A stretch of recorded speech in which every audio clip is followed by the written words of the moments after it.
خو روټین دی هغه لکه ښځه خپل بچي ته وایي ورید پرید شي سټکوری شي ورنال شي نو دا الفاظ څومره خطرناک دي خو ښځو دپاره خو څه خبره نه ده نو هغې غریبې به هم داسې ویلي نو هغې د لاس په هغې زنګون پورې په ترون پورې نښتی دی چې کله په ورون پورې ونښتو نو زه راکاږي او نه راځي خدای په خپل زور ښیي که نه نو هغې دپاره چې ټول خلق جمع شو چې دا مسله جوړه شو اوس مړی به څنګه ښخو ادي به ترې څنګه جدا کوو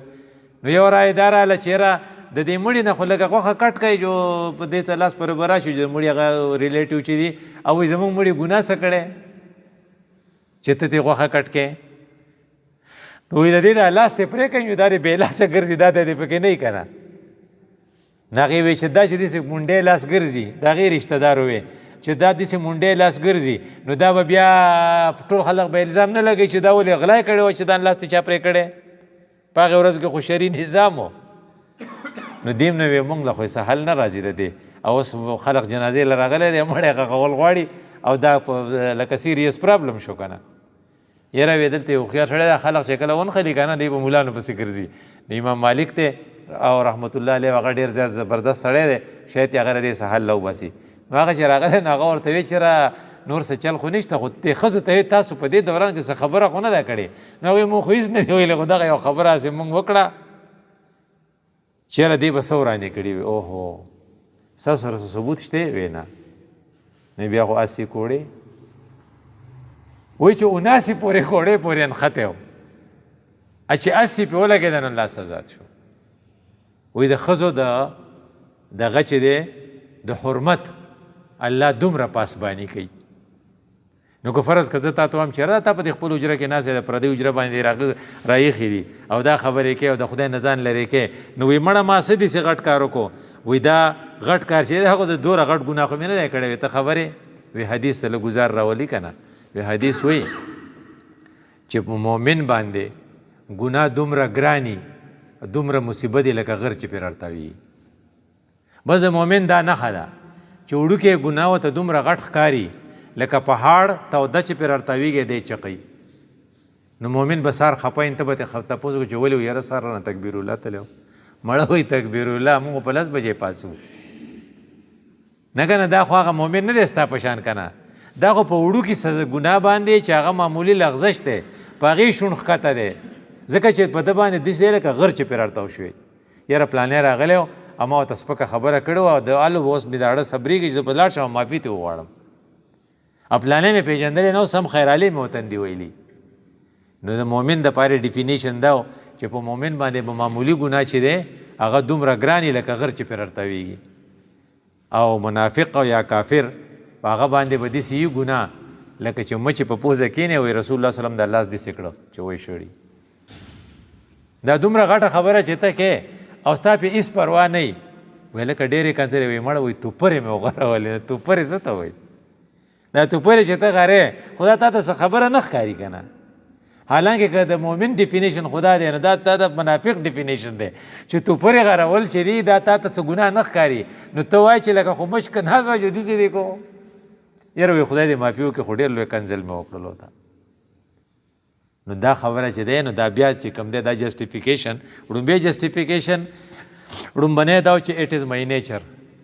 دویم جسټیفیکیشن اټ از کامن ټول خلق یې کوي دریم جسټیفیکیشن اټ از نټ ا بیګ ډیل خو وړوکې غوندې ګناه ومې کړو نو څه چلو شو مړه 11 روپۍ رشوت څه چلو شو مې غوښتو 100 روپۍ پکې زیاتې رالي که نه نو مونږ هغه خپل ایم ایس صاحب رایاد چې الله دې وبخي د 2 روپو امبیزلمنټ شو غبن هغه داسې پریشانه و نو ما ورته دا 200 روپۍ 2 روپۍ به زه درکړمه وی نه غبن ولې شوی دی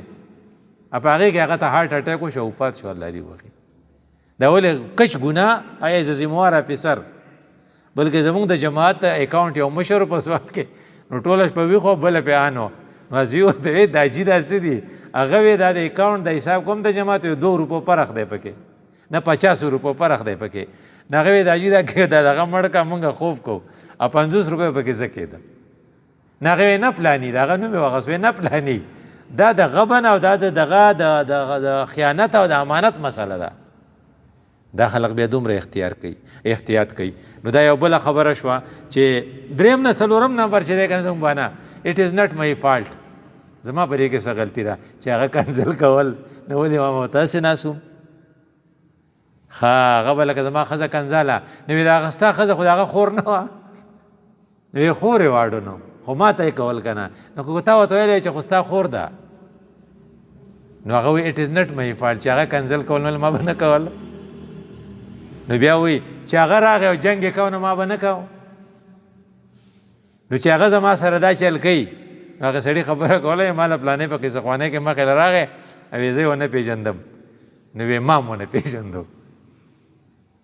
نو ما تا ولې ونه پېژندم ما تا به ته خیرعلي ویلي وو که نه نو ویلې ده چې زه ونه پېژندم نو موږ اکثر دا وایو چې پلانې چې داسې کوي نو ولې کو ما داسې وکړو نو هغې سړي مثال ورکړی چې یو سړی وایي چې په بدکارۍ کې ونیو چې ته ولې کوې نو ویې څه چل وکړم چې زما ټبر مره ورتلی دا راځي نه په دې کې زما غلطي شته اټ از ناټ مای فالټ نو قرآن سو وایي لا تزر وازرة وزر اخرى دا شی دی غلط دی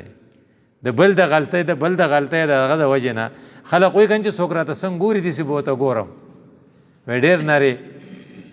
دا ته د احسان معامله کې احسان دی ته وایي چې څوک درته هر څنګه ګوري ته به ورته ښه ګوري نو د خدای سره یې تعلق کټ کېږي په دې نو د هغې سړي ویل سر به مې د لات په خازولی که روغه مې وکړه نو مې رسول الله ویلي دي چې ستاسو خوښه نه ده چې خدای تا هغه ته معافي وکړي چې خدای تا ته معافي وکړي نو ابوبکر صدیق خو چغې کړې وایي داسې مې خوښه ده نو ته هم چغېږه که نه چې خدای راته معافي کوي نو که ما درته یو خس معافي وکړه نو دا یو څلورم جسټیفیکیشن و چې هغه دا وایي چې اټ از نټ مای فالټ او پنځم جسټیفیکیشن دا دی چې الله غفور الرحیم دی نو وایي دغه چې دی که نه ابن قیم مدارج السالکین والا یو ډېر زبرګ تېر شوی دی وایي دا تا لکه څه په بلاغ دی او الفاظ یې ډېر د اردو ډېر مزیدار دي وایي چې الله غفور رحیم د چا دپاره دی جو غلطی سے غلطی کرے کم سړی چې په غلطۍ کوي نو هغه ته هغه لپاره غفور رحیم دی جو مستی سے غلطی کرے په مس او په غلطۍ کې فرق وي نو یو سړی ارادے سے غلطی کرتا ہے اور بار بار کرتا ہے اور اس پر فخر کرتا ہے بیا وایي چې الله غفور رحیم دی نه ان بطش ربک دا را سره تاسو وایي د هغه نیول بیا سخت دي بیا سړی ډېر غټ ګزار وله ورکوي هغې دغه نه که نه حسن جان مولوي صاحب نه چا تپوس کړی الله دې وبخي وایي دا ټوپۍ په مانځه کې ضروري ده نو هغه چې په مانځه کې کوي نو هغه وایي یو مستی ده یو نیستي ده وایي د صحابو جامې هم نه وې نو کمیس یې لنډ و لنګ یې دغه و نو شاته پسې هغې مقتدي وینا کړې وه چې د خپل امام له خو پرتوک جوړ کړې نو نیستي وه دا ته چې کوم سرتور سرګر دا مستی ده نو هره خبره چې ته کاونټ کې دي چې مستۍ په نیستۍ کې څه فرق دی نو کم کار چې د مستۍ نه ته کوې نو هغې لپاره هغه غفور رحیم نه دی هغې لپاره ان بطش ربک لشدید دی او چې کله د نیستۍ نه یو کار یو په غلطۍ وشي کمزوري وشي نو کمزوري خو کمزورۍ ته وایي نو دا مونږ 5 خبرې وکړې چې مونږ غلطي ولیکو نمبر 1 مونږ غافله یو 2 کیټیګریز دي مونږ اړو دې ته فکر نه دی حالانکه مونږ د ژوند په ځای مرګ ته زیات نږدې یو اقترب للناس حسابهم وهم فی غفلة معرضون او دویم نمبر چې دی هغه دا ده چې مونږ د هغې لپاره خپلې بانې رخ کړي دي او د دې بانو د وجې نه مونږ د یو غټ تعلق نه لرې شو ورانه شوه ګیپ راغی د چا او زمونږ د الله په منځ کې ځکه سن چې دی ګناه چې دی هغه سړی د الله نه لرې کوي او دا ګناهونه ته ځکه کوي چې دا 5 جسټیفیکیشن دی ځان له جوړ کړي او دا بیکاره دي دا به وال خوري نو ویې څه چل وکړم وی یو کار وکړه وی داسې وکړه چې یو نقشه راواله چې ته څنګه یې نو ته دروغ وایې نو او کله کله خو دروغ وایم نو خبرې ډېرې کوې نو او خبرې خو ډېرې کوم وی ګناهونه څه دي وی غټ ګناهونه څه دي لکه سود دی بدکاري ده او قتل دی نو د هغې نه کم ګناهونه څه دي نو یو سړي نه سړي سره جنګ کول دي یو سړي له سپېړه تمبول دي یو سړي ته بدې ردې ویل دي وی د دې نه بیا کم ګناهونه څه دي وی د دې نه کم ګناهونه دي چې خوراک ډېر کوې ټوله ورځ خورې چې شخوند وخې نو دا هم یو ګناه دی چې ته یې کوې یا دا چې ټوله ورځ غږېږې خبرې دي او خبرې دي او خبرې دي رسول الله صلی الله علیه وسلم معاذ ابن جبل رضی الله عنه ته وی چې ستا مور په تا بوره شه خلق د دې لاس او د دې دغه د وجې نه د خولې د دې لونو د وجې نه موږ به لو کو ستري بن جوړول د دې لونو د وجې نه به خلق پړ مخې دوزخ ته رتاویږي نو دا بل ګناه دی چې ته غږېږې ډېر او بل ګناه دا دی چې هغه وړوکی ښکاري خو غټ دی هغه چې تار وخودی سهار هم ته په 10 بجې پاسې ماسپښین هم ته نه ماسخوتن هم ته نه تهجد خوړو ته پیژنې نه خو خوب دی او خوب دی او خوب دی نو کثرت منام کثرت کلام کثرت اختلاط مع الانام چېرته ځان له نه کښېنې خو ورځ په مایلس کې ناستې نو کور ته راښکاره کېږي نه خو چې یو حجره خوره شي چې بلې ته ځې او حجرې والې ته وایي مړه تاسو دومره وختي بس کوئ دا ولې ته کثرت اختلاط مع الانام ته د خلقو سره په میکس خوشحاله یې یوازې خو ستا نه سټډي شته نه دې څه غور و فکر شته نه دې څه تلاوت شته دا دغه چې دی که نه ما شمسوله تا ته څه نوم اخیستی و بزرګ وختي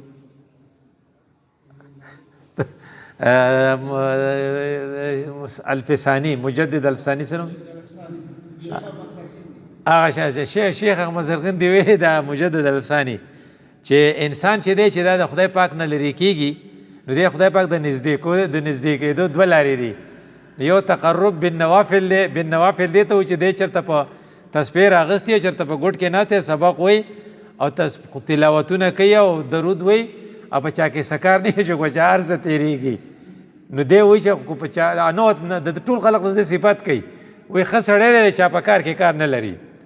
یو زمونږ جومات امام و کابلی خدای دې وبخښي هغه ماته وی ډېر ښه امام راغلی وی نه تقریر کوي نه خبرې کوي خو یې بس مونځ کوي خپل منځ سره کار دی جزي دا تقرب بالنوافل والی دا سلو پراسیزي او بل هغه سړی چې هغه سره د مخلوق غمي نو هر چا ته ځي دا کار دی غلط وکړو نو هغه عتیق هغه ته ورته وقارېږي دی بل ته وایي دا ته خطا کېږي نه بل ته وایي مړه تم مصیبت ترې راغستی نو خلق چې ډډې ته ګرځي خو د پسې پروا نه په خلقو او دی دا خپل کار کوي نو دې ته وایي تقرب بالفرائض ته وایي دلته کې د خدای دین پکار دی د خدای دین څه پکار دی وایي موږ دا فیصله کړې ده چې 2 کسه داسې دي چې هغې هره ناروا وکړه تپوس به ترې څوک نه کوي وایي دا خو د خدای مقام دی ځکه چې خدای پاک په قرآن کې ویلی دي لا يسألو عما يفعلو وهم يسألون د خدای نه به د هېڅ شي تپوس ته نه کوي چې خدای دا کار دی ولې وکړو ځکه چې خدای دی او د مخلوق نه به د هرې خبرې تپوس کوي ځکه چې که هغه لږ کار وکړي او من يعمل مثقال ذرة نو ذره چې د ایټم ته وایي نو دا د الکتران او پروټان او دغه لیول ته چې ورسې دوره خس وکړو دی به د نه موږ تپوس کوو نو مطلب دا چې غلط شو کنه نو غلط کار دی وکړو دغه وایي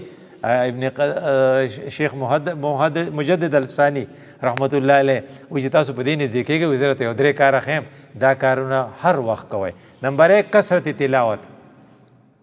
چې تاسو مسلسل قرآن سره تعلقي او د قرآن تلاوت او په هغې تدبر او فکر او تاسو له خوند درکوي وایي که یو سړی د قرآن تلاوت په ورځ کې یو قرآن خلاصوي او بل سړی یو صفحه وایي خو پوهیږي پې عمل پې کوي دغه یو قرآن خلاصولو نه دا یو صفحه ډېره قیمتي ده خو هغه بل هم بې قیمته نه دی داسې نه چې بې قیمته دی نو هغه ویلې کثرت تلاوت القرآن